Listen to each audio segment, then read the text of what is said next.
Okay, I think we are live now, so I think it is recording. Let's start our Mangalacharan.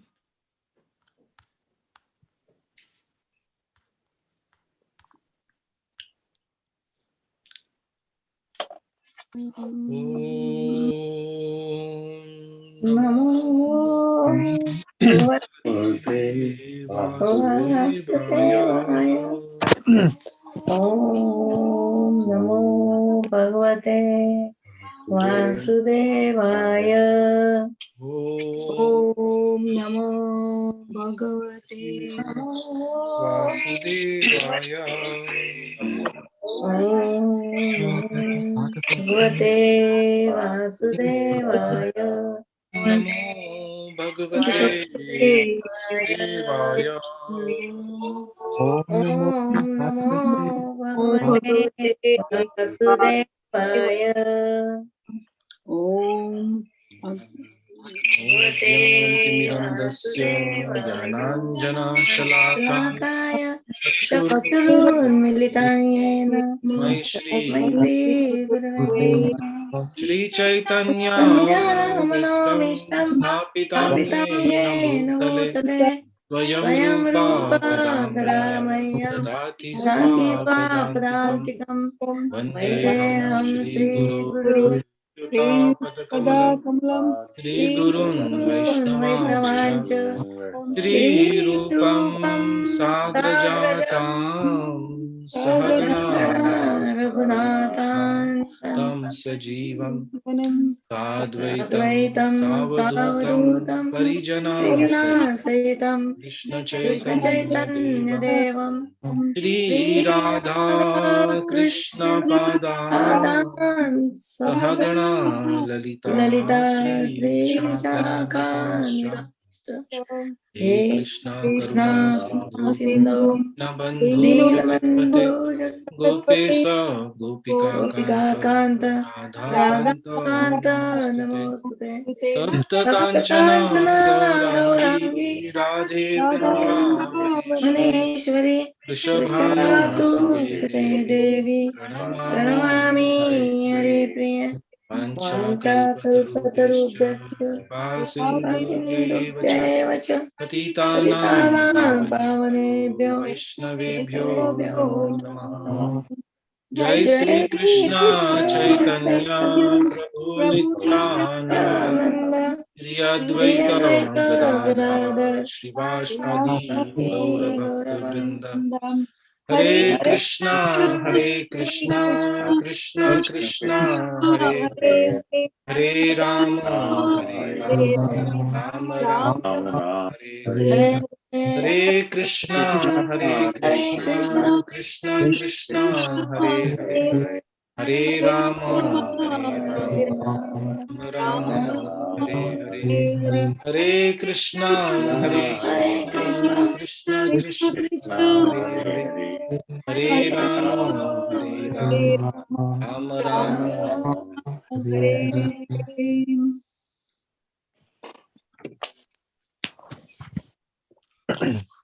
Rama Rama Rama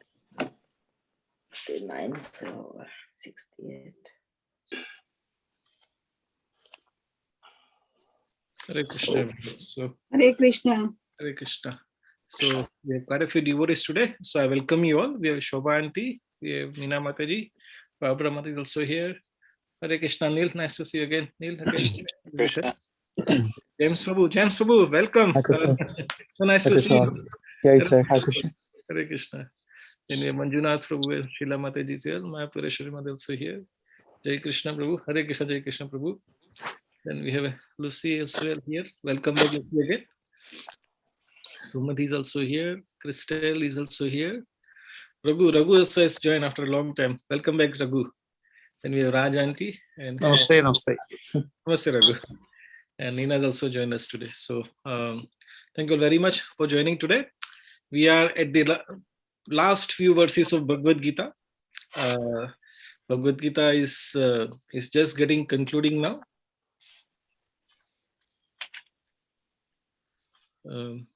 Okay. Yeah. So Bhagavad Gita is in Krishna is just concluding the Bhagavad Gita, and he is just telling some of the most important shlokas, or final instructions of Bhagavad Gita. So last week we discussed a very important shloka, which I'll repeat it again. Krishna says, "Abandon all varieties of religion and just surrender unto me. I shall deliver from you all sinful reactions. Do not fear." So this is one of the most famous shloka of Bhagavad Gita.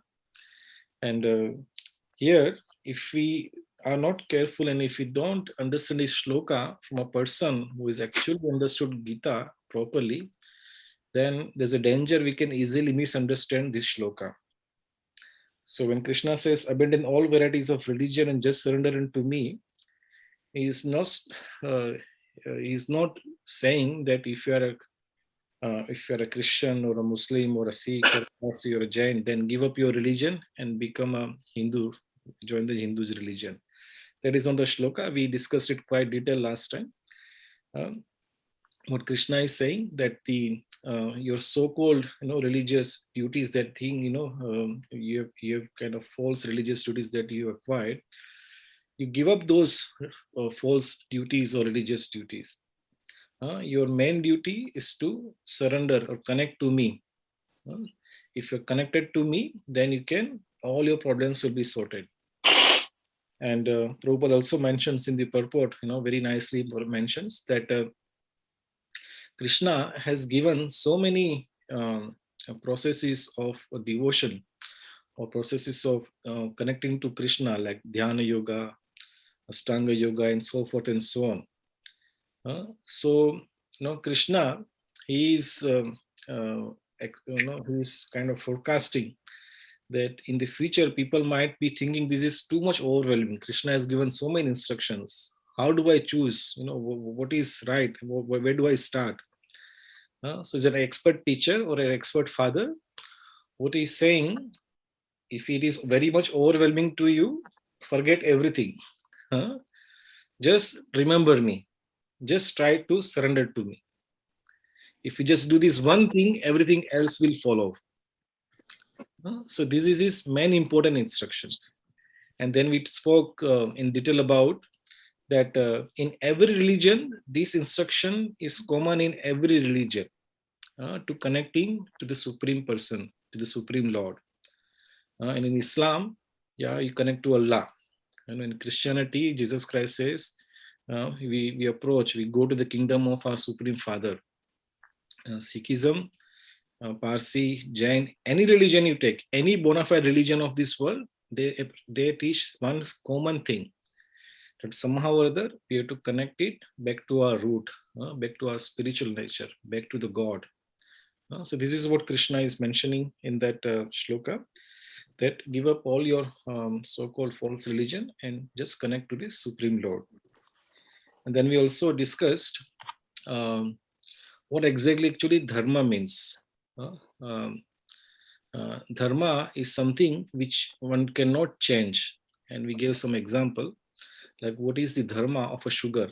Sugar's dharma is to become sweet. You cannot take sweetness out of sugar. The dharma of water is to become liquid. You cannot take liquidity out of water. It is not possible. And even if you manage to take it out, it no longer becomes water. It is something else. Similarly, what is the dharma of all the living entities? That dharma is to serve. In the most purified state, the tendency to serve is to serve the Supreme Lord. And this is what exactly Krishna mentioned in that shloka, that surrender to Krishna, connect to the Supreme Lord, serve the Supreme Lord. So in our spiritual healthy condition, this is what we are doing always. We are serving the Supreme Lord. In our contaminated, in our contaminated state, that same tendency to serve, it is placed at different places. Either we serve our own body, either we serve our own extended bodily relationships, or we serve particular community or a particular race or a country or your species or your planet. Somehow you connect, you have to serve somebody. And then we also mentioned it last time that the serving attitude, one can never take it out from a living entity. Everybody serves. And even if sometimes people become so lonely, that serving attitude will never go away. They will either dog in the house or some plant or something. They will always serve somebody. So to serve is the religion or is the dharma of all living entity. So when we, through the process of devotion, through the process of bhakti, we come to that purified state of spiritual being. And in the purified state, we assume or we reinstate our original dharma is to serve the Supreme Lord. So that was the main topic of last week. And then in Shloka 67, Krishna says, this confidential knowledge may never be explained to those who are not austere or devoted or engaged in devotion service, nor to one who is envious to me.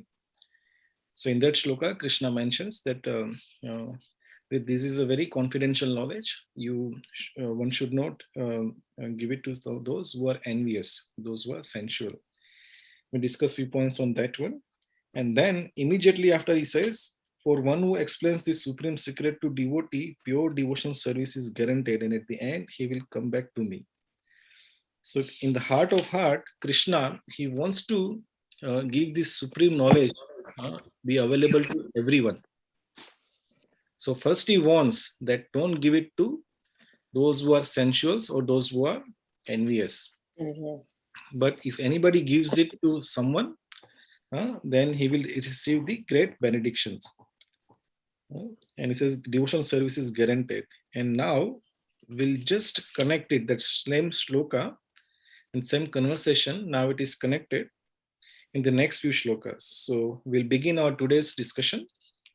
So Uncle, I'll ask you to read 69, 70 translation of both shloka.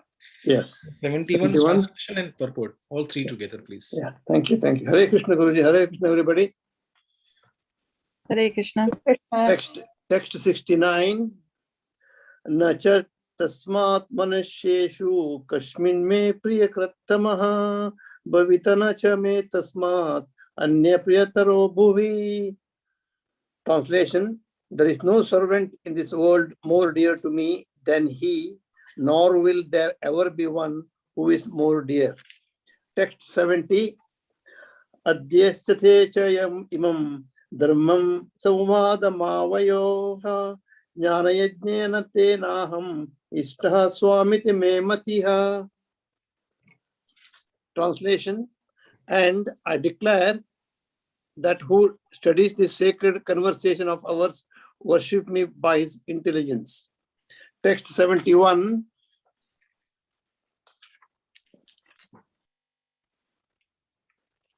Shraddhavanana shruyascha shranuyadapi yo naraha sopi mukta shobhan lokan pragnuyat purna karmanam.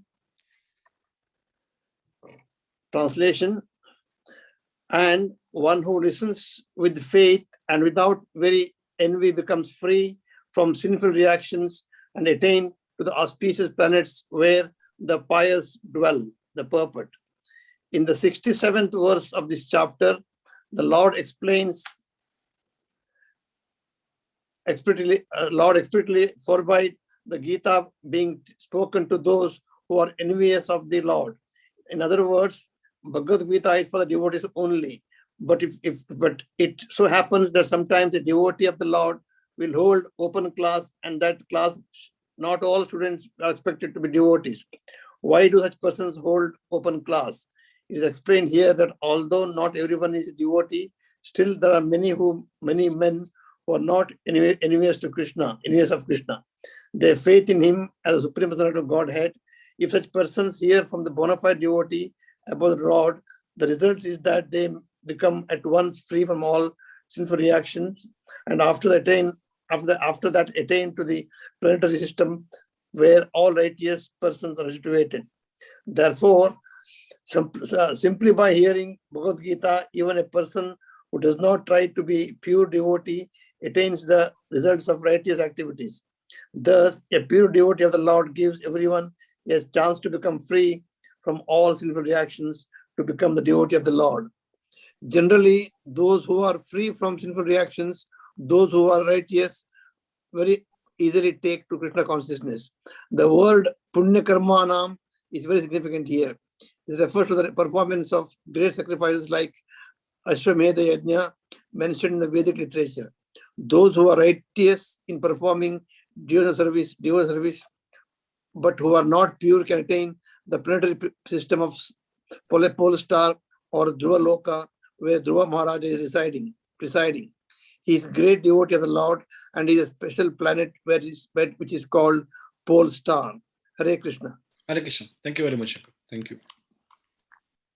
Shloka 69. Krishna says, "There is no servant in this world more dear to me than he, nor will there ever be one more dear. And I declare that he who studies this sacred conversation of ours worships me by his intelligence." So these two shlokas, they are, Krishna is revealing his heart, that how much he loves the person who is propagating or who is distributing this message of Bhagavad Gita to everyone. And we'll discuss in detail why Krishna, why anyone becomes so dear to Krishna. We'll come into that shloka shortly. But we'll just take one step back and connect with the previous shloka. Krishna says, "For one who explains the supreme secret to the devotee, pure devotional service is guaranteed. At the end, he will come back to me."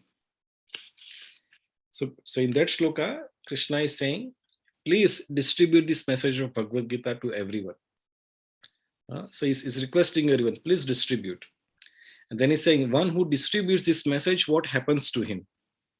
So he's saying, there is no servant in this world more dear to me than he, nor will there ever be one more dear. So Krishna is saying that anybody who is spreading this, giving this message of Bhagavad Gita to everyone, he becomes most dear to Krishna. And then he's saying, no, that in future, no one else will be more dear than him. That means that person becomes eternally dear to Krishna. So, my dear friends, here is the key, how to become dear to Krishna. By giving this message of Bhagavad Gita to everyone and anyone. Now, one may ask questions, why Krishna is proclaiming that, that person becomes very dear to him. Why not the person who goes to the forest and, he goes into meditation and does tapasya for thousands of years? Is he not more dear to Krishna? Or the person who does a lot of charity, who feeds the poor, who builds the shelter, who builds the water for the thirsty, facility for the water for the thirsty, and who helps the poor and who helps those who are sick and in pain. Are those people not more dear to Krishna? But here, rather than all of them, Krishna is saying, people who are distributing this message, they are the most dear to me. And nor in the future, there'll be anyone else more dear to him than him. So why is Krishna saying like that? So our acharyas, they explain it so beautifully, that Krishna, he loves each and every living entity equally. He is not partial to anyone. Krishna loves me as much as he loves a small spider crawling on the street. The love for Krishna, it is equal to all the living entities. The living entities have come in this world out of their own choice, and because of their attitude of enjoying separate from Krishna, they are going through various bodies. Sometimes they are in the human form, sometimes they are in the animal form, sometimes they are in the reptiles, sometimes plants. Various life forms he's taking just for one purpose, to enjoy. But as we'll explain it last time, at certain point, he will say, enough is enough. I'm trying to enjoy in this world, but there is no enjoyment. Let me go back home, back to Godhead. First, that question doesn't come. First, he says, why am I suffering? Where is this all things around me? If there is everybody is talking about God. Where is this God? And who is this God? How can I approach God? And then the living entity, he starts inquiring into this spirituality. His first question comes, who am I? What am I supposed to be doing in this world? Why people are suffering? So when that inquiry comes, when he's awakened into that inquiry, then Krishna, he sends one of his representative or one of his book.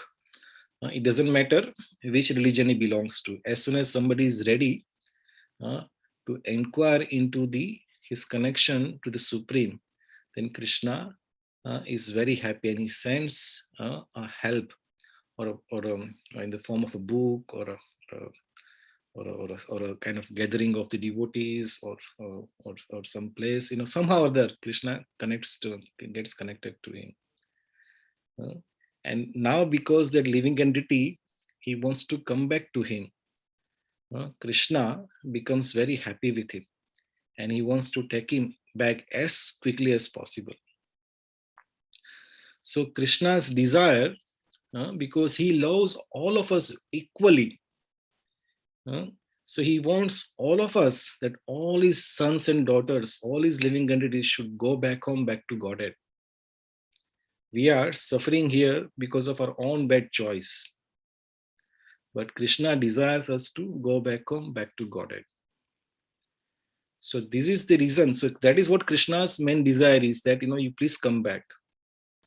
So if you remember, we told this story, I think, in the beginning of Bhagavad Gita. So what is the best charity one can give a person in this world? For example, suppose a king, he has a very dear son or daughter, it doesn't matter. His child says, Father, I don't want to stay with you. I want to have my own independence. I want to go away from you, and I want to enjoy my life. And father says, no, stay with me. I'll look after you, everything. I'll provide you everything, and we'll enjoy it together. Why you want to go out? But the child says, no, I want to go. Please let me go. And child rebels, and he leaves his father. And then, he's loitering here and there, and then he's struggling in this very horrible world. And he practically becomes a beggar or a homeless. He's trying to enjoy in so many places, but he's just suffering and suffering and suffering. And because of the prolonged suffering, he forgets that who exactly he is. He forgets that actually I am the child of a very opulent father. He has a big palace, and he has unlimited supply of money, and he has all the facility. But he has forgotten, in that in the prolonged suffering, he forgets that. But one day, a passerby passes, on the road, and he looks at this child and he says, "Oh, I know this child. He is a child of such and such wealthy person. Hmm? So why is he suffering here?" So he asks that person, that, "My dear child, why are you suffering here? You are a son or a daughter of a great father who is very opulent and he can look after you very nicely." But then child says, "No, no, I don't know who am I." Then what that person does, he somehow or other, convinces him that actually you are this child of a very opulent father, and please go back home. There you will be happy. Uh, and then and he tries his best to give that message. And finally, child says, "Okay, please take me to my father." And he takes that child to his father. Uh, and as soon as he's connected with his father, all his problems are over. His food problem, his clothing problem, his medical problem, any problem he has, it is over. Uh, so, my dear friend, this is the same thing. When anybody in this world who gives this message to any suffering living entity in this world, to remind us that who we are, and our Supreme Father, He's waiting for us to go back home, back to Godhead, and He inspires us to go back home. That person becomes very dear to Krishna, because that is what Krishna is desiring. He's not happy that his children are suffering in this world, and anybody who helps any living entity to go back home, back to Godhead, he becomes very dear to Krishna. Of course, there are many charitable things we can do in this world. So in that example, a person who recognizes that this is the child of a very opulent father, he gives him some food at that moment. He gives him some nice medicines, for the time being, he can give that, immediate comfort. But if he is really his well-wisher, then what is his duty? His duty is to connect him back to his father. Then all his problems are over. Similarly, in this world, yes, those who are hungry and needy, we should give them food. Those who are in pain, please give them medicine. But if you have to sort out all the problems which they ever can have, that can be only sorted if we connect that person to our Supreme Father. Then all his problems are over. So this is precisely the reason Krishna is saying that there is no servant in this world more dear to me than he, nor will there ever be one more dear. Why? Because anyone who takes Krishna's suffering child back home, that person becomes very dear to Krishna. So this is when I heard first time the explanation of this shloka from a devotee, I became so happy that if you want to become dear to Krishna, it is so easy. Just give this message of Bhagavad Gita to everyone. That, my dear friend, please don't suffer in this world. Our Supreme Father is waiting for us. Let's go back together. Please make all the arrangements so we can go there together very quickly. So we all become happy in the association of our Father. And then Krishna, in this shloka 70, says, "And I declare that he who studies this sacred conversation of ours worships me by his intelligence." So if you want to worship Krishna, the best way of worshipping Krishna, we can worship Krishna in so many ways, with flowers, with so many other ingredients. But we can worship Krishna by our intelligence, and that is by Bhagavad Gita. So by worshipping, we connect ourselves to Krishna, and we understand what exactly is Krishna's mood, what exactly Krishna expects from his children.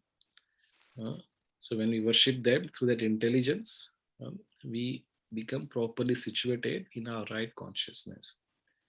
And in that right consciousness, we take the right decisions.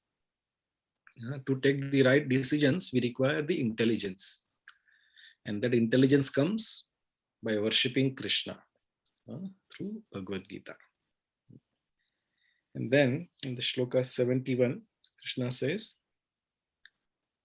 and one who listens with faith and without envy becomes free from sinful reactions and attains to the auspicious planets where the pious dwell. And then Krishna here is saying that anyone who listens with faith and without envy, very important two words, with faith and without envy, becomes free from all sinful reactions and attains to this auspicious planet where the pious dwell. He is elevated to the planets of pious people. So Prabhupada in the purport, he specifically mentions here that earlier in 67th shloka, Prabhupada, he says that Krishna is saying, don't give this message to those who are envious. Then he says, then why come devotees? They go out and do open classes. Sometimes, when we have public program, thousands of people are there. And then we are talking about Krishna. We give the same message to everyone. So Prabhupada answers that question by saying that in that whole assembly of thousands of people, there are definitely those people who are ready to receive the message of Krishna. This message is meant for them. And then when I was trying to understand this shloka a bit deeper, Krishna earlier, he mentioned in that he said, Bahunam Janmanamante Gyanavam Mam Prapadyante Vasudevam Sarvamiti Samhatma Sudurlabha. That, for a living entity, after millions and millions of birth, he finally understands that Krishna is the Supreme Lord and I am his servant. I am his part and parcel. And then he makes, his journey to go back home, back to Godhead. So when we meet so many people in this world, there are some people who are just ready to receive the message of Krishna. There are some which are not yet so ready. So devotees, they conduct all these programs. They preach this message of Bhagavad Gita to those who are ready to listen and who are, very much eager to understand how to go back to Godhead. So here again, Krishna affirms, he says, anyone and one who listens with faith and without envy. Now, this envy, it is a very interesting concept or very interesting feeling. Actually, everybody in this world, he thinks, actually, I'm a very nice person. I'm not envious. But as soon as you see, your neighbor has a better car than you, then suddenly, something happens to us.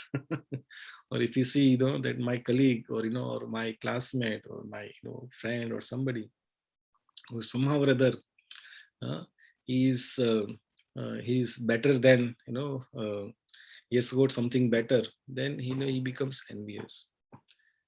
So here Krishna is saying that anybody who is envious, he won't be able to understand this message properly. So he says anybody who hears this message without envy. Envy basically means that I am better than somebody else. That is basically is the or the other way around is why I am not better than say that person, or why somebody else is better than me. And that is envy.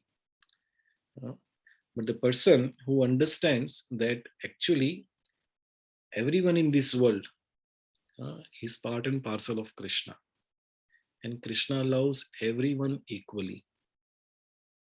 There is another shloka in the Bhagavad Gita where Krishna mentions Vidya Vinaya Sampanne Brahmane Gavi Hastini Shuni Cheva Swapakecha Pandita Samadarshina. That a person, Vidya Vinaya Sampanne, who is knowledgeable in Krishna consciousness, he looks at everybody with equal vision. A learned person, Brahmana, a cow, an elephant, a lower class person, or a tiger, or any living entity in this world. He sees them, everybody with equal vision. What he sees in them is the presence of the soul in there. And that soul is very sacred. The soul is part and parcel of Krishna, the Supreme Lord. So when he sees everybody with equal vision, then he has no envy. Because now he's seeing everybody as the part and parcel of Krishna. For the time being, they are in their different journey. A tiger, he's behaving differently than a learned person, or a cow is behaving differently than another animal. But essentially, they are all part and parcel of Krishna.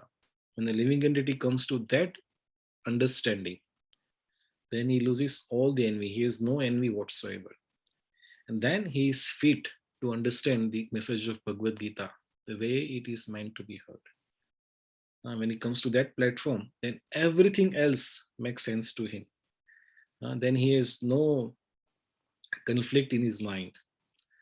He is not seeing anybody as an Englishman or an Indian or an American or a Chinese. He doesn't say anybody is a poor or a rich. Anybody sees anybody as a male or a female, or an animal, or anybody who is from a different race. He sees everybody with equal vision. He has no envy whatsoever. And then he's fit to understand the message of Bhagavad Gita. So it is very essential that we come on that platform. We achieve that equanimity, to see everybody with equal vision. And with faith. The faith is also necessary. And now, we are all from our modern scientific background, and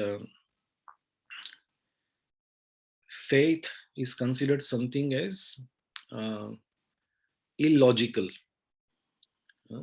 Anybody talks about faith, thinks as it does not have any scientific background.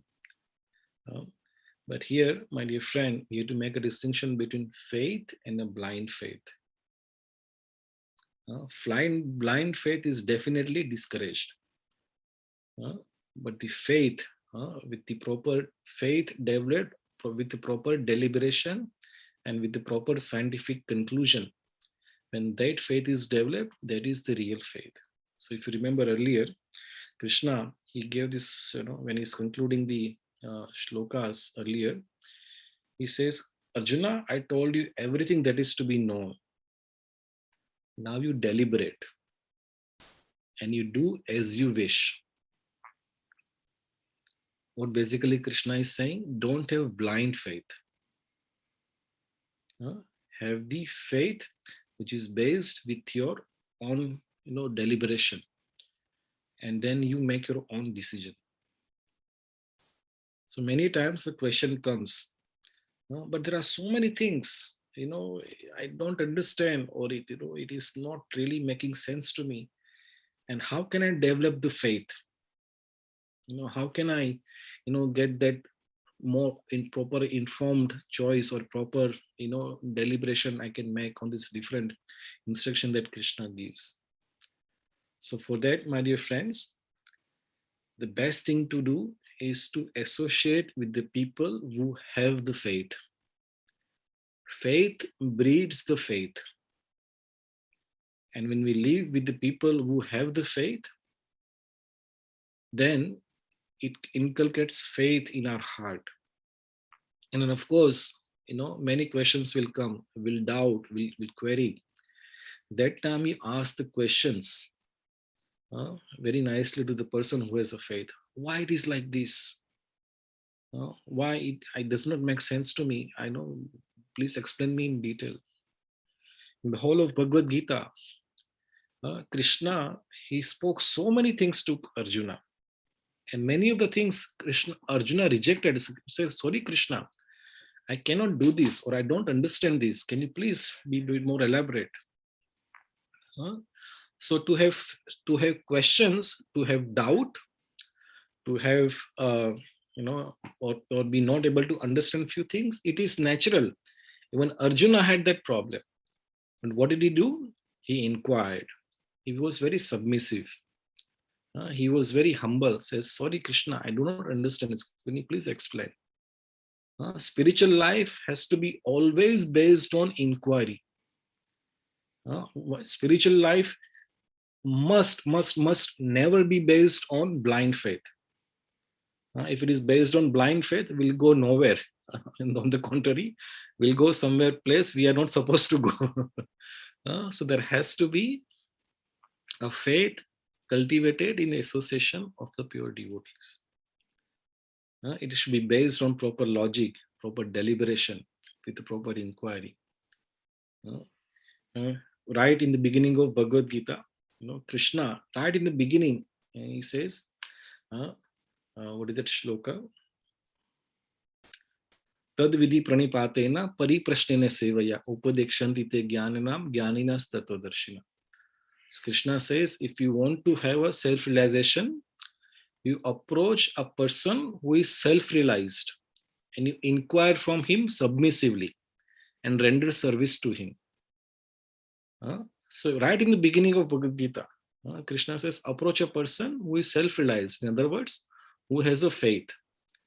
And you inquire from him submissively. Very important word, submissively. One should not inquire challengingly.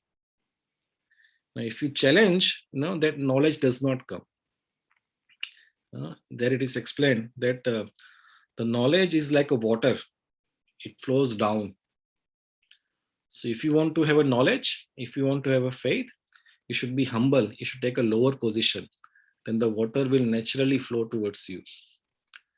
But if you are upright, I am better than everybody else, and then, the water will never, you'll be right in the middle of an ocean, but you'll be dry. You'll have, no knowledge whatsoever. So if you want to have that faith, if you want to have that knowledge, we have to make inquiry, but submissively. And then the knowledge naturally flows downwards. So knowledge always flows downwards, and we should respect, the devotees who are superior or those who have, higher faith. We should respect. So respect should be just natural, like a smoke. Smoke always goes up. So we should respect. We should be very grateful to the people who are helping in our spiritual life. So both gratitude and submissiveness, they both are required in our spiritual life. And when we have a gratitude and submissiveness mixed together, and when we inquire our doubts in the association of our devotees and those who have faith, naturally the faith will sprout in our heart, and then we nurture their faith with the proper attitude. We like a plant. If there's a small creeper, we nourish that creeper by water, and that water is chanting of the Lord's name. And then we protect that creeper from the external elements. So there are certain do's and don'ts we do in our life. Like we follow 4 Hindu principles. Then we follow certain do's and certain don'ts. So we can discuss sometimes later again what are those 4 do's and 4 don'ts. So that we have to have that faith. So again, we summarize again. Krishna says, and one who listens with faith and without envy becomes free from sinful reactions and attains to the auspicious planets where the pious dwell. Okay, it is okay. I stop here in Shloka 72. Krishna, he makes a very wonderful point. I'll just read the translation, but we'll cover it in detail next week. Krishna is saying, O son of Prita, O conqueror of wealth, have you heard this with an attentive mind, and are your ignorance and illusions now dispelled? So as a very caring father is inquiring from Arjuna. Arjuna, have you heard what I have said so far? Is there any doubt? Do you want me to repeat this message again? and then Arjuna replies to that Krishna's question. So that will take the next week. How Arjuna replies to that question of Krishna. We'll take it next week. So if anybody has any questions or comment, we can discuss that now. Can I ask a question, please? Yes, Crystal, please go ahead. Going back to when Krishna says to put away all other religions, can that mean in the Western world how some people would be, example, obsessed with buying shoes or buying a particular pottery design or something? Is it to be understood like that? So you would lose those obsessions, for want of a better word, and just concentrate on your faith?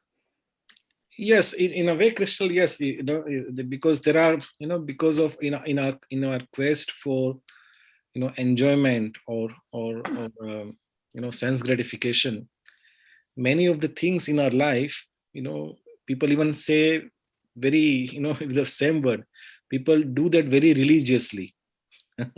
Yeah. People religiously go to the Strange. shopping center, every week. They religiously follow, what is happening in football world. They religiously follow what is happening in the movie world. Yeah. So Krishna is saying, that anything, which is not helping your spiritual life, Absolutely. the so-called religiously thing that you're following, and which is not really helping you. In fact, it is making you more miserable. You give up those so-called religion. Mm-hmm. So yes, that is correct. That we are obsessed with certain things, and people, they say, yes, I follow it very religiously. Yeah, that's what I was thinking. It's obsession with materialism, I suppose, but Yes. not, like you say, not just objects. It can be football or film or fashion or etc. Yes. Thank you Yeah, so much. I'm from, I grew up in India, and that's when the cricket, in fact, there is a slogan, cricket is our Yeah. religion, and such person is our God. That is what everybody says. So Krishna says, give up that religion and surrender to me. Yes. Thank you. Thanks for asking the question, Krishna. Nice to hear from you. Anybody's any other question? Let me just see how many of us are there.